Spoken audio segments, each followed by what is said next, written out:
આમ આદમી પાર્ટી કે જે આવનાર 2027માં સીએમ ફેસ કોને જુએ છે? તમે ઈસુદાન ગઢવી પોતાને ફેસ જુએ છે સીએમ પદનો કે પછી ગોપાલ ઇટાલિયાને જુએ છે? અરે આમ આદમીનો મુખ્યમંત્રી બનવો જોઈએ ને આમ આદમી પાર્ટીનો કોઈ પણ કાર્યકર બને અને સીએમ ફેસ એક થોડું હોય છે. મંત્રીઓ હોય છે, સંસદીય સચિવો હોય છે, કેબિનેટ મંત્રીઓ હોય છે, રાજ્ય કક્ષાના હોય છે, નિગમોના ચેરમેનો હોય છે, ઘણી બધી વ્યવસ્થાઓ હોય છે.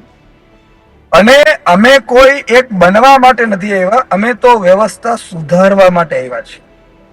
અને અમે બધાય લોકોએ સંકલ્પ લીધો છે કે જ્યાં સુધી સરકારમાં ન આવીએ ત્યાં સુધી આ બાબતોમાં પડવાનું જ નથી. આપણું લક્ષ્ય એક જ છે, ભ્રષ્ટ ભાજપના, અત્યાચારી ભાજપના બરડામાંથી ગુજરાતની આમ આદમીને છોડાવવાનું અને છોડાવીને રહેશું. અને અમે અત્યારે જી છીએ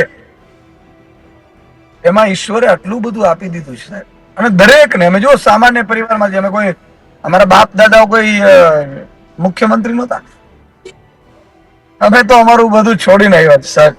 અને છોડીને એટલા માટે આવ્યા છીએ કે 20-25 વર્ષની જિંદગી છે, એમાં શું હવે લઈ જવાનું છે? હવે પ્રજા માટે ખર્ચી નાખવાનું છે.